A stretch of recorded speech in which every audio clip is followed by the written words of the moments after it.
In version 4.2 of Cerbero Suite, we introduced two extremely useful filters, namely the FromArray and ToArray filter. You can use the FromArray filter to extract data from code. The filter automatically detects numbers and their radix.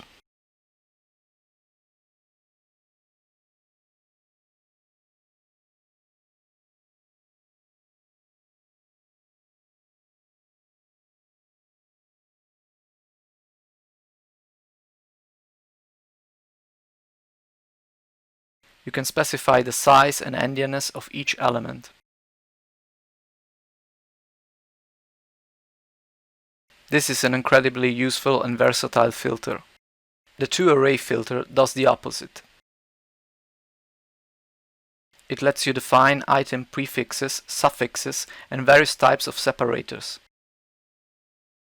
If you want to quickly convert data into a programming language array, you can use the DevArray filter.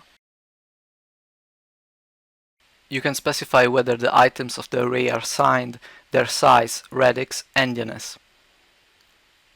And of course, you can choose the programming language.